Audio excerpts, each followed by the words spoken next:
Well, can you believe the holidays are already here again? I cannot believe that this year has already come to an end, or almost to an end. It seems like every year it passes by faster and faster. And for some people, this is a really great time of the year with all the holidays and family get togethers. But for some of us and some people, we go through things that seem like they're almost impossible for us. If we have estranged families that have problems with the relationships at gatherings, or if our children are not speaking to us or don't have much to do with us, it's a hard time. And that's what we're going to talk about. And if that's you, I want you to know I've been there. Almost anything you've been through with family or your kiddos, I've gone through it. But thank God I'm pretty much at the end of it. So time does change things in different ways. Sometimes you just have to cope until you either adjust or things change. Hi there, if you're new to my channel, my name's Iva, and I just want us to visit about the holidays for a few minutes. And I hope that this is a happy time for you. It's much happier for me than it has been many years of my life. But we're going to talk about the struggle that you go through, that many of us have been through with different situations. I think most all families have some kind of tension at some point in their life with the holidays, because we have so many expectations and things don't live up to our expectations sometimes, so we're disappointed and frustrated, and we just think everything is going to be great and wonderful on the holidays, but it doesn't always work that way. But there's ways we can cope with it. And there's things first that I wanted to talk about that are don'ts, things don't do. And we have to feel those things out for ourselves and see what fits our personality better, because each one of us are so different and our situations are different.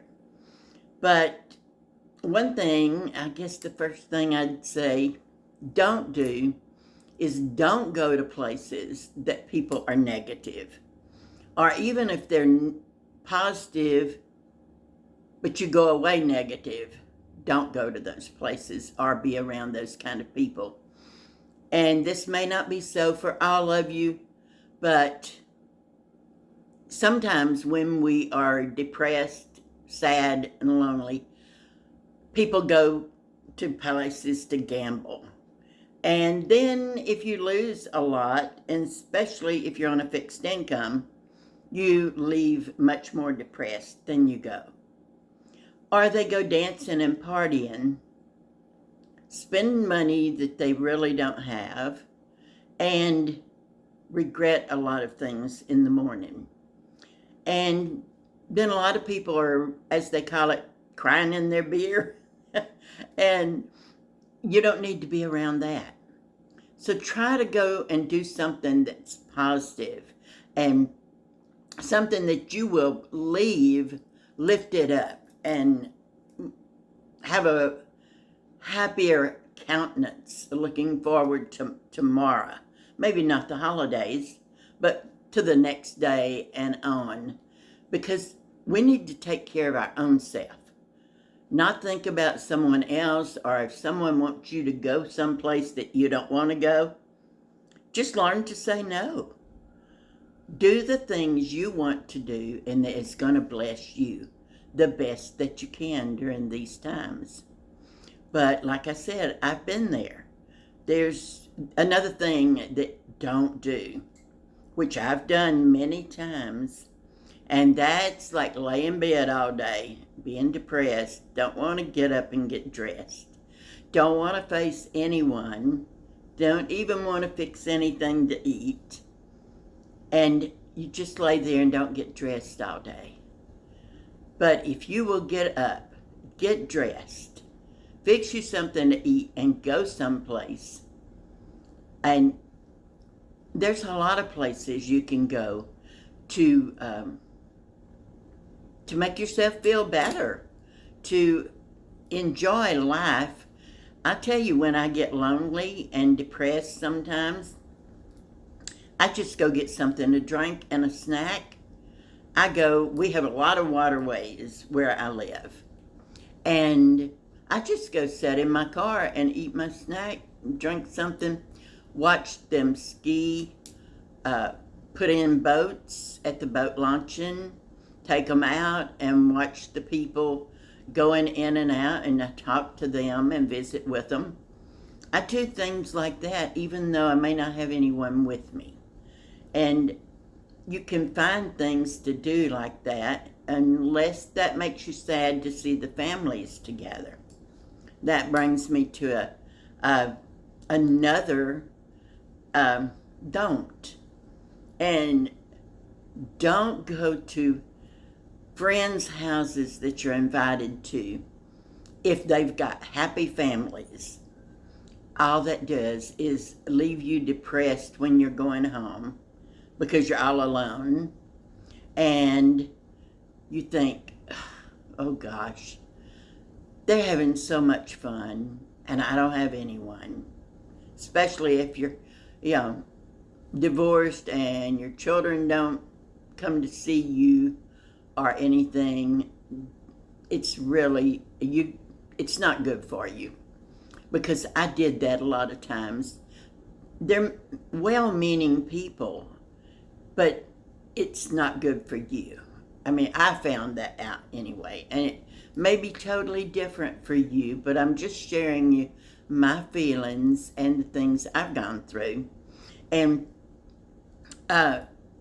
we have to find something that's going to leave us joyful, at least feeling better, whether we're joyful or not. But even if they are persistent, or maybe just run by there for a minute, have a cup of coffee, leave and go do something else. But those are my main three don'ts, that I've gone through that probably are the top of the list for me, that left me less than joyful, should I say.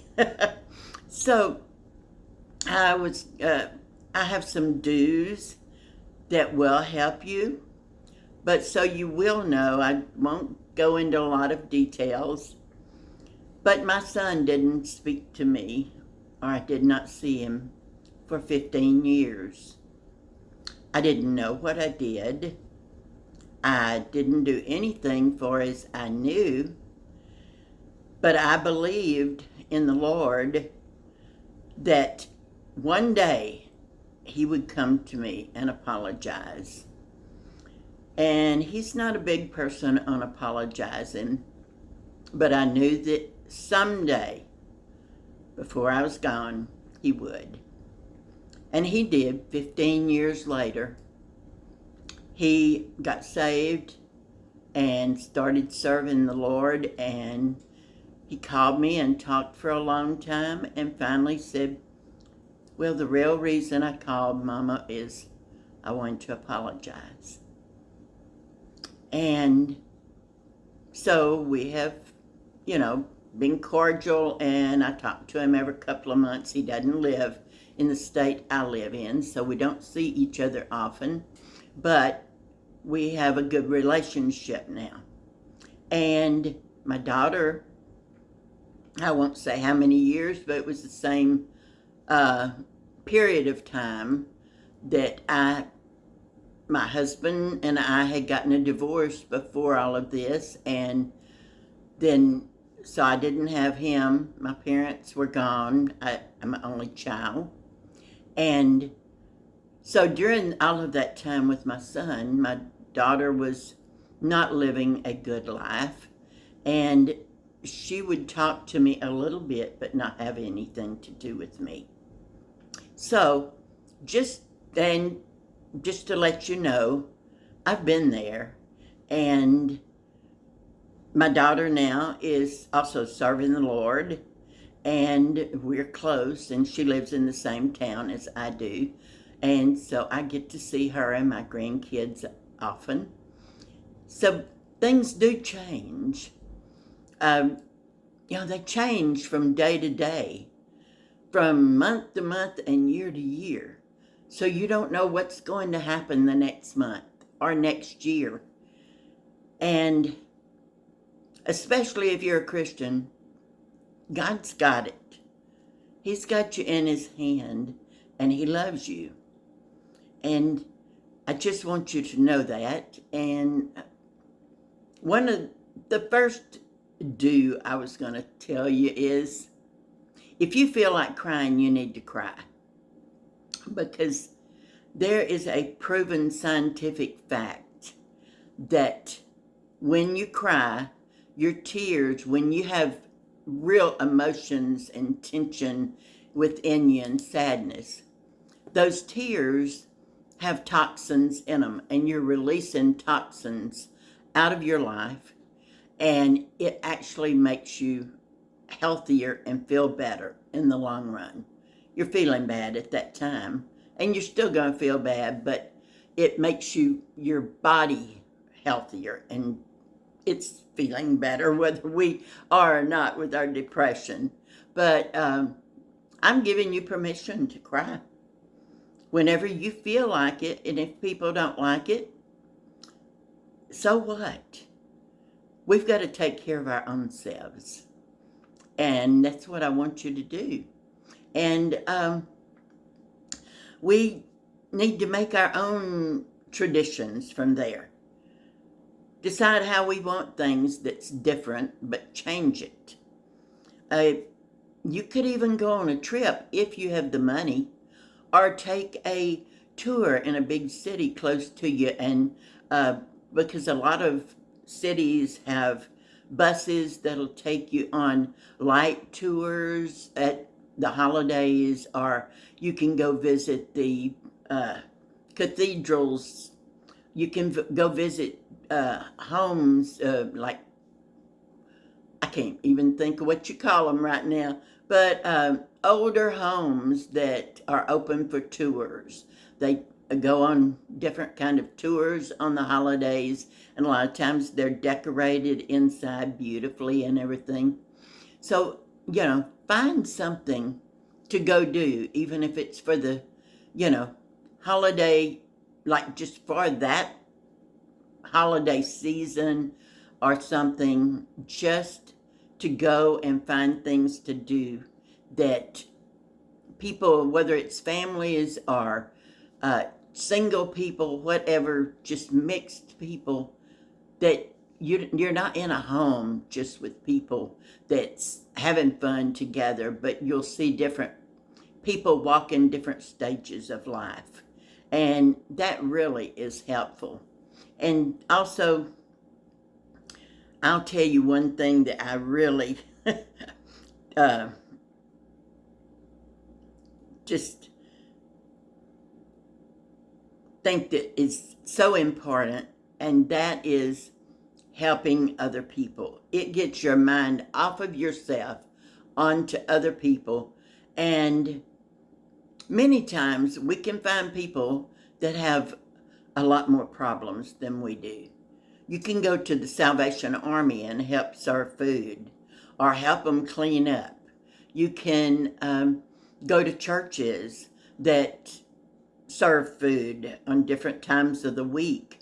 I know in the town I live in, every day of the week, a church serves some kind of hot meals. So if we have homeless people, or people that have apartments, but they can't afford enough of food. They have a place to go eat a hot lunch every day. But look for that kind of thing to help people regardless, or have some people that are single that have no place to go for lunch or dinner. Have them in your home. And that's what I'm doing this year. My daughter is in another state visiting some people. We're going to have Thanksgiving, but we're going to have it late. And so I know some ladies in my apartment complex that have no family and no relatives of any kind. And so I'm having them over and going to cook Thanksgiving dinner for them and myself. And so we'll have a fulfilled Thanksgiving Day, even though I'm having Thanksgiving with my family Sunday. And do that for Christmas, all during the month of December. There's places to help with people that are in need. And if you don't feel like being around people, what about animal shelters? They always need help. And those animals need to be fed, it doesn't matter what day of the week it is, or if there's a holiday or not. They need help all the time at animal shelters. So that's just a few ideas I have. And if you have some good ideas or don'ts, what not to do on the holidays, put them in the comments and share them with all of us. And I would just love it if you make a comment and let me know if this video has helped at all for your holidays, because we all get lonely at holidays unless we have a house full of family. But like, I live alone in an apartment complex, but I can visit everybody or go down to our community room, and there are always people down there. And so I enjoy that. But I do have my family now. And if you don't, I'm so sorry. But I want you to take care of yourself and find ways to help other people and bring joy into your own life. And there's also joy around everywhere if we look for it. And it's not always going to be easy, and I'm not trying to say that in the least. And it may not bring joy to you, but it'll help with your loneliness. So I'm so glad you listened to the video. And like I said, I hope it helped you. And I will see you next week. And I just appreciate you being here and ask that you subscribe. And I will talk to you again. Bye-bye.